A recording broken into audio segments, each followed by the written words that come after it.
Hello, and welcome to episode 41 of the Bookcast by D.L. White. It's my platform for sharing short fiction and updates on what I'm reading and writing. The Bookcast is hosted by me, D.L. White. I am an Atlanta-based author of romantic fiction featuring Black men and women. I am also a big fan of books. So this podcast is book heavy, with a smattering of writing updates. I messed up my intro, but I am not re-recording it. We're doing it live. If you like this kind of thing and want to support it, I welcome you to do so. I won't turn it down. I don't have a Patreon, but you can buy me a coffee. Head to my support site. It's coffee, ko-fi.com/books by D.L. White, and make a one-time or recurring gift to support me as an author or this podcast. Mama has audiobooks she needs to record. Lots of little shiny things she wants to buy. Every little bit helps. If you are new here, a seasoned listener, a bibliophile, or just looking for a good read, I hope you'll enjoy today's show. I am so happy to have your ears for this time, and I'm excited to share my love of reading and writing books with you. Today I have a couple things I want to chat about. I want to talk about what I read this week. I got in some good reading this week, y'all. Good reading. What's on the list for this upcoming week, and progress on my work in progress. My book club meeting last weekend, 3-star reviews, which is a thing that's going around the socials, and the summit that I'm attending this weekend. Today is Saturday, May 6th. Y'all, it is 6:41 a.m. I do not know why I am awake this early. I did fall asleep early last night. I think I was asleep by 9:30 or 10 o'clock. And this is what happens. I wake up at 4:53 a.m. on a Saturday. So I got up and I made some coffee. I am, as I mentioned, attending a summit this weekend. Begins at 10 a.m. and I have this podcast I want to record and, a couple books I want to get into. Might even crack open my work in progress before I log in. So I thought, well, let me just go ahead and get up and get moving. It is dark. I don't know what the weather is because the sun is not up yet. I have a mic. I am ready to dig in. Ooh, the sun is just coming up. But first, coffee.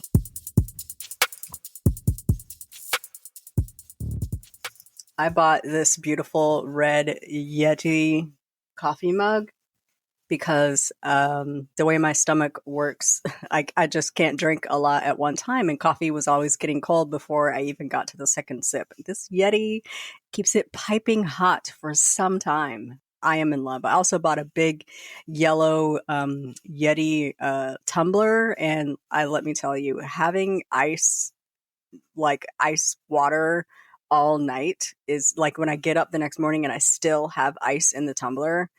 It is the best thing. Is this adulting when you get excited about having hot and cold drinks? I think so. So let's chat about the books I read last week. I know I said last week I was starting to slow down on the reading, and not so much. I had a bit of a busy real life week, and so that always kind of affects how much I can write. But like if I'm going to be in the car or like sitting at my desk at work, like the work floors are so empty. It's like there was like 3 people on the floor. It's just quiet. So I'd stick in my earbuds and I listen to books or podcasts or whatever. So I had a little bit of time. Last week I read 6 books. I am 25 books ahead on my Goodreads challenge. The train it's careening. Yeah, I was trying to slow down, but I like books. So I said last week I was reading Hey Auntie by Jsin Graham. That was a reread. It originally came out November 28th, 2021. I reread it because book 2 in the Hey Auntie series, Say What You Mean, came out last Friday, April 30th. Can I just tell you guys something? Just between me, you, and the fence post, if you're not reading Jsin Graham, at least Hey Auntie and Say What You Mean, I want you to fix your life immediately. These 2 books are so good. It is an older woman, younger man trope. Listen, really good. I can't even talk about it. But Super, super good writing, lots of intimacy. I want to know more about like the day to day with them, but it's a long distance relationship, so day to day is hard. I feel like Jsin has left the door open for another installment in this series, and I'm hardly ever vouching for multiple books in a series on the same couple, but Miss Liza and David Marcus, we need more. We need more. There's so much there to play with. Say What You Mean is good as hell. There should be more. I have let Jsin know under no circumstances is he allowed to end this series here, because yeah, good read. Good read. Dig into it. I read Through the Storm. I think I said I was reading that last week. I read Through the Storm on my Beverly Jenkins reread. That is Levesque Family Book 1. Truly, truly enjoyed that one. There were characters from previous books I read, like Galeno from Indigo shows up.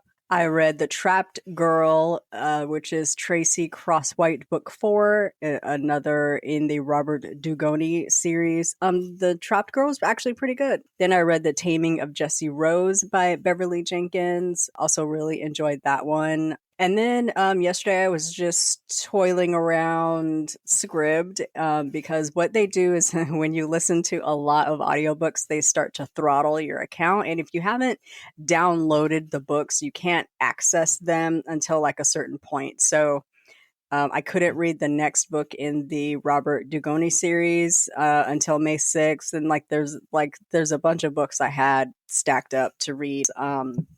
I could not access them until today. So I was just kind of bouncing around. I'm like, let me find something short. So I read or listened to The Illumination of Ginger by Nicole Falls. It's a Holiday Sisters #4. Really good listen. It was like 2.5 hours. It was perfect for a Friday afternoon. I want to get in and out. Just give me a good book. Just give me something good. I may have problems. I might have like book addiction issues. Anyway, I went to Hoopla and borrowed Always and Forever by Miss Beverly Jenkins because Scribd was playing games and wouldn't let me borrow it because I have listened to too many audiobooks, whatever. Always and Forever by Beverly Jenkins. I just started that one. It is really, really good already. So coming up this week, you know what? I hate when NetGalley does this, when I request to read an advance copy and they choose to approve me 3 days before the book drops. Thing About Home by Rhonda McKnight comes out May 9th. So I'm going to try to get that read and reviewed by Tuesday. I have a summit this weekend, so good luck to me on that. Again, I have The LieMaker by Linwood Barclay coming soon, and Rogue Justice by Stacey Abrams coming May 23rd. I also have a bunch of indie books I'm trying to get to. There's one, Lula White just released a book, and I love her work, and so I'm trying to get to that. I'm so behind on Stephanie Nicole Norris and Sherelle Green, and I think Delaney Diamond has one coming soon. She's got a new Cordoba book coming out, and main character A is a female. It's early, and I have had 2 sips of coffee. I have so much that I want to read. So that's what I read and what I have coming up this week. Of course, lots of little things drop in here and there. I know I have some books on hold with Libby, my library, and so I read those as they pop up, or I put them off if I can. That is what is going on. So what else did I want to talk about this week? My work in progress. I did make some progress on Elysium. Not too much, but I'm writing. It was a busy week. I did back up the first chapter to a point where I thought it should start. I am nervous about how this book has to start, but I feel like I need to set the scene. These 2 people only know each other online, and they have had mostly an online, phone call, FaceTime, Zoom chat relationship, including the intimate parts of their lives. And so I feel like I needed to set the scene earlier than I had originally set it. So I'm real nervous about how this book has to start, but I also feel it is the right choice. So I went back, perfecting that. Still really pulling Vance together, but I'm close. I'm real close. And then I have to get, to my bridge scene of them getting ready to meet. And then I've got to write my scenes on Black Diamond, which I am very excited about, and really still putting together Elysium, which is like a, upscale 5-star spot at this premier hotel on Black Diamond. So I'm working on it. What I want to do is get in a really, really good spot and then join the Word Makers 20K in 5 days in June to sort of like get in the final punches and like really round it out, like get deep in it and get towards the end. So that way I could be done sometime in June and then spend July like editing and, working hard with my betas and editors and like really get it in good shape so that it could be out like maybe sometime in August. I don't know. Deadlines freak me out. The minute I tell myself it has to be done by a certain point, my brain shuts off. So hopefully I have not just jinxed myself, but that's the current plan. That's what I want to do. Don't know if my brain will cooperate, but that's where I want to go. So last weekend I had a really, really great book club meeting with My Sister's Secret, which is a local book club here in Atlanta. There are about 12 members. All but one of them came to the meeting. It was such a good meeting. I'm really impressed with how the book club is organized. They have been a book club for 13 years. Some members have been around since 2010.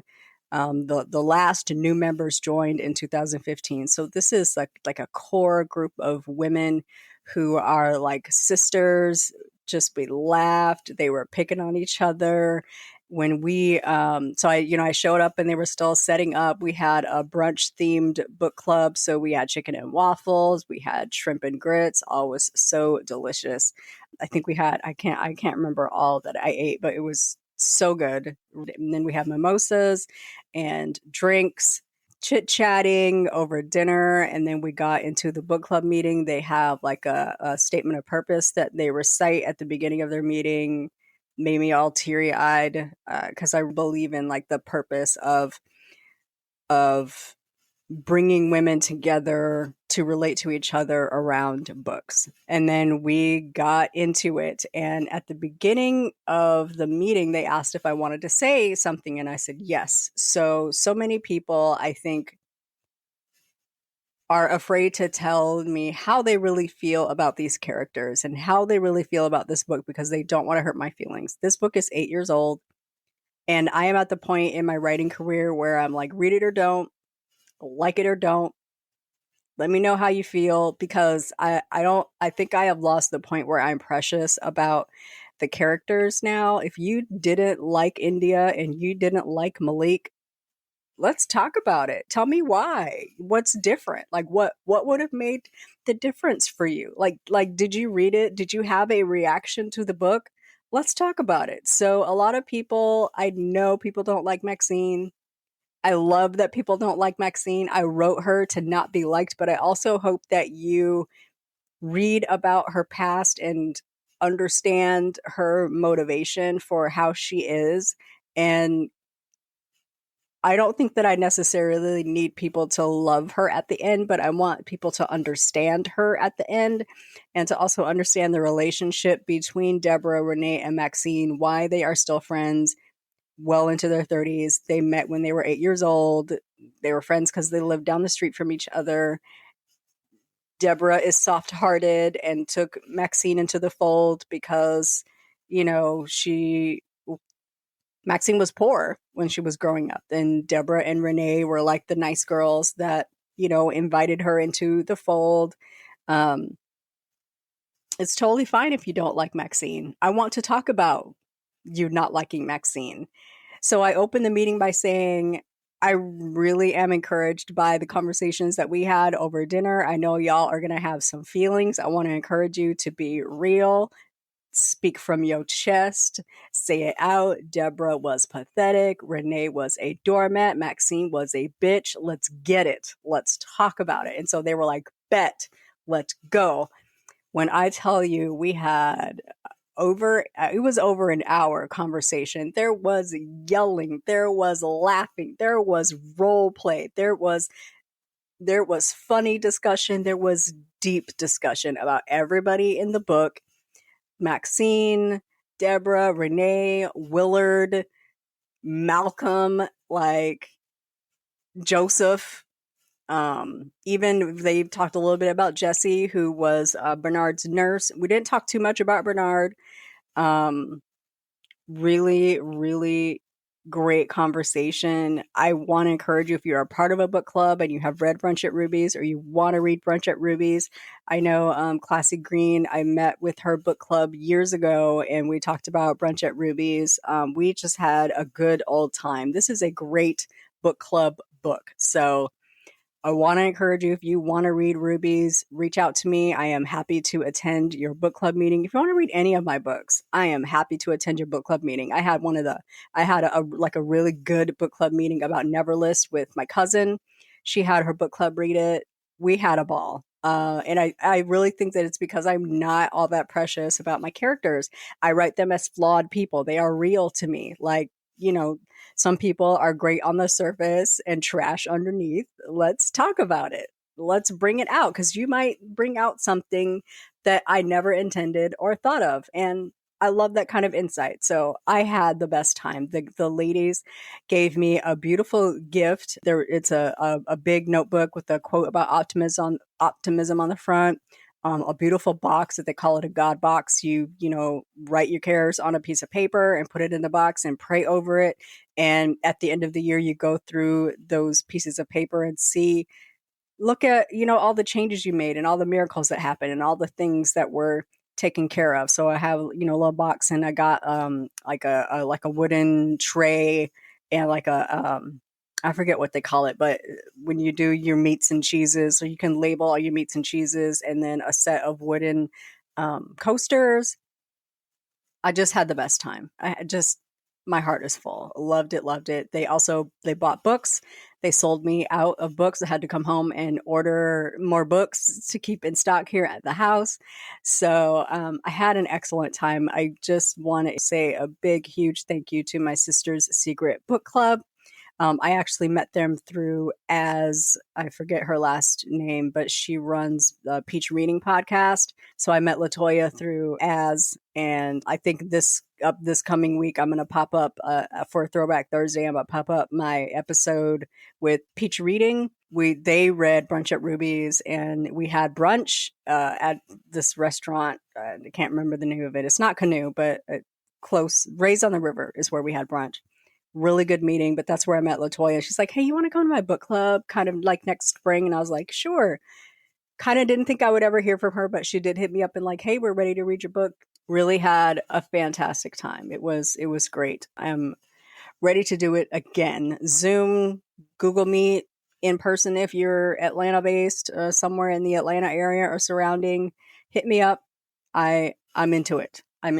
All right, so I've been seeing this discourse go around Twitter. There's a lot on TikTok, a little bit on Instagram about 3-star reviews and what they mean to authors and what they mean to readers. And let me just say, they mean different things. Y'all just gonna have to understand they mean different things. As a reader and as an author, I think my views on them have kind of dovetailed because I read and I write. But here's where it started. An author said, please don't tag me in your reviews of my book. You're welcome to have your feelings about it, but don't tag me in the reviews, especially if the reviews are bad. Now, when authors say bad, I'm using air quotes. I think they mean unfavorable. A bad review is a review that attacks the author and calls them out their name and calls their mama names and says, like, I hope you die.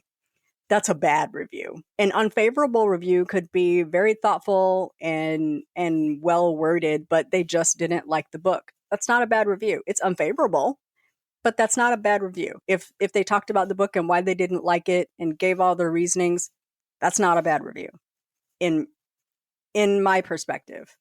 So this author says, yes, even your 3-star reviews, that's a bad review. Don't tag me in it. I personally feel like I shouldn't be tagged in reviews. I understand authors, or not authors, but reviewers want me to see their reviews. I get it. Thank you so much for reading. I love you dearly. I do not read reviews. If you tag me in a review, I'm going to skim it. I'm going to look at your rating. I'm going to skim it, but I don't read them. If I want to read reviews, I know where to find them. You don't have to tag me. I stay off of Amazon. I stay out of Goodreads. If you read my book and you're on Instagram and you tag me, I'm going to go to your post. I'm going to thank you so much for reading and reviewing the book. I'm going to scan your review and I'm going to bounce. I'm going to repost it so others can read it in case people are wondering, hey, is that book good? But I'm a bounce. I'm not going to dwell on it. I have forgotten it an hour later.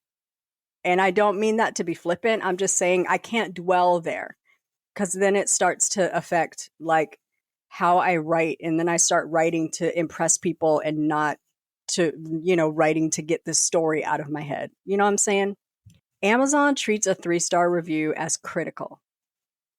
When authors say a 3-star review is a quote unquote bad review, it's because a 3-star review on Amazon is critical. Not bad, but critical.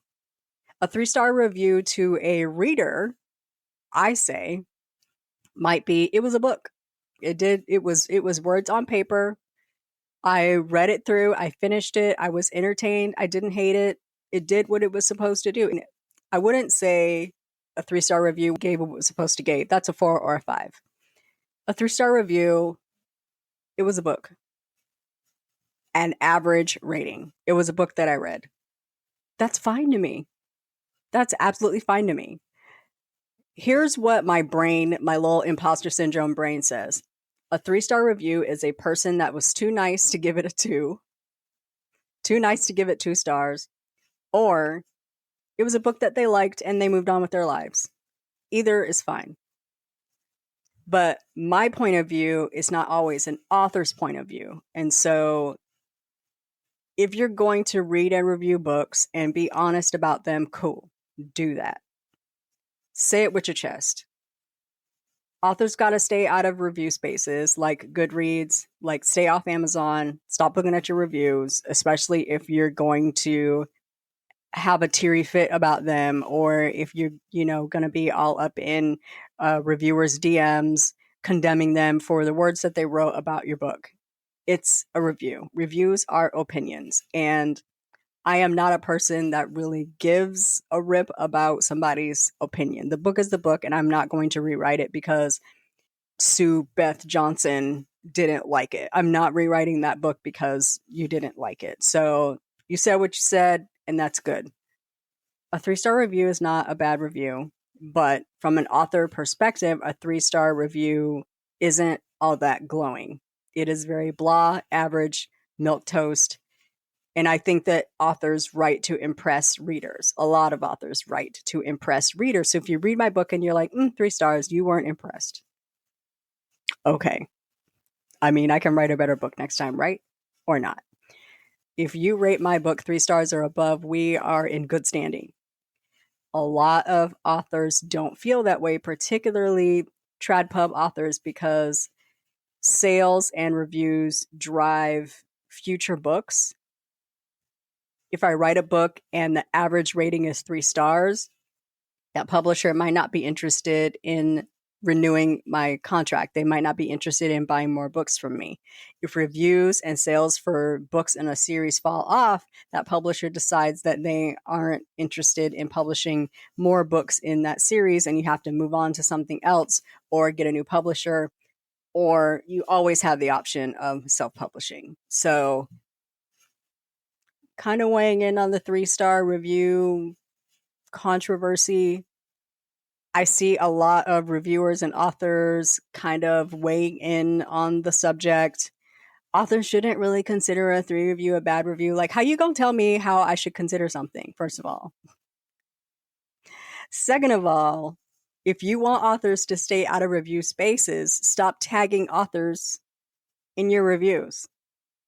If you don't want authors to have a big hairy fit about your 3-star, 2-star, 1-star review, stop tagging authors in it. I could see if you wrote it and you ain't tagged nobody in it and the author found it and went off, that's bad author behavior. We don't condone that. I'm going to be honest. I know where to find reviews. I know how to search myself. I know how to go to Goodreads. I know how to go to Amazon. I know how reviews make me feel. Even the good reviews give me anxiety. There are few occasions where I go look for them, like if I'm pulling quotes or if I need to see how many reviews a book has because I am running a promo. They always ask how many Amazon reviews you have, what's your average star rating. That's the only time I'm going to be looking for them. And even when I look for them, I go to Goodreads, I filter 4 and 5-star reviews, and those are the ones I read. And let me tell y'all, some of y'all even be saucy in your 4 and 5-star reviews. Like you'll rate it 4, but you got some things to say. And so I just stopped reading them. They don't help me write better. I think there was a time when reviews were super helpful to authors, but I think we have reached the day and age where everything is emotion and it's not, those reviews aren't really critical. They are opinions, and I appreciate everybody's opinion. I appreciate people reading and offering their thoughts on books, but those are for other readers. You are talking to other readers, not the author, when you review books. And if you want authors to stay out of your review spaces, no matter where they are, don't tag us in it. If you see a review and the author is not tagged, you ain't got to snitch. Let it go. Those are my thoughts. So this weekend, I'm participating in a summit. It is the subscription for authors group. They're talking about, guess what? Subscriptions for authors. This is your Patreon groups, your Discord groups, your groups that authors have where people have to pay to play, pay to participate. And I always feel really weird about that. Like I had a Patreon, but I didn't feel like I could charge people for access to my navel gazing. I don't have energy or bandwidth for exclusive content. I had an author group for like maybe a couple of months, and I felt like it didn't take off. I am not the kind of author to have an exclusive space where I feel like people get VIP access to me. I'm kind of an open book, and it just doesn't work that way for me. And I didn't feel like paying for a spot where it was like me and the 7 people I already talked to all day on social media to sit and yammer about my book. I don't know. It just felt like I didn't. And that one was free. That was actually free. So for me to charge people for the kind of navel gazing that I feel like a reader group would devolve into, I just felt like I didn't offer anything worth charging for. So the summit this weekend is supposed to give me some ideas maybe for the future about creating a subscription program. And, we'll see. We'll see if I get anything good out of it. This particular group has created a new platform called Ream because Patreon be doing a lot. And there are a lot of people that write spicy material. And Patreon is starting to crack down on certain kind of material, and authors want to be free to post what they want to post to people that want to read it. And so Ream is brand new. I think it launches officially May 12th. I have a membership over there. I just feel like it's way more than I need right now. And I don't like I don't like that I can't have a free tier. So I don't know what I'm going to do. Buy Me a Coffee is working fine, where I don't have to mandate that people give me money for nothing, because nothing is the level of extra stuff that that I have the energy and bandwidth to provide. But we'll see. It could be, I'm on book 12 now, and so maybe we can go back and have private chats about the books that I have already published and the books that are that are coming up. We'll see. We'll see. I want to see if this summit gives me any ideas for things that I could do to like bring my VIP readers in closer. Speaking of VIP readers, I did release a newsletter finally. I don't know when's the last time I wrote a newsletter, but if you were on my list, you got it. If not, there's a link. If you go to my bio of any social media website, you will find a link to the latest edition of the newsletter, where I basically told them, hey, I am not going to be updating this all that often, but I am going to keep my newsletter for new releases, big sales, big news. So stay on it or sign up if you just want updates. But the Bookcast, this podcast, is where I'm going to be posting my week-to-week updates on works in progress. Here's how things are going. Here's what I'm reading. Here's what I'm writing. Here's what I read. Here's what's going on. I'm trying to lean into this podcast being my update. And then I always post a transcript with that. If you would rather just read it and you don't have time, I also upload to YouTube. So if you have a heavy YouTube habit like I do, I am uploading the audio version to YouTube. So I have a couple people that just prefer to listen to that while they work or whatever. Thank you so much to people who are reading and commenting on YouTube. It is youtube.com/author DL White. So yeah, we'll see if the subscriptions for Authors Summit gives me any good ideas on how to bring my closest, most ardent, dedicated readers in a little bit closer, without feeling like I am reaching into your pockets. You know what I'm saying? That brings us to the end of today's episode. Thank you so much for joining me for another episode of the Bookcast. I will be back next week with a reading update and a writing update. I do hope to dig in this week. I have a little bit of a busy week, of course. Again, I mean, what am I getting paid for if I am not busy? You know what I'm saying? But after Tuesday, it's a little bit smooth sailing. Please enjoy this weekend. Have a superlative week, and we will chat again next weekend. Bye-bye.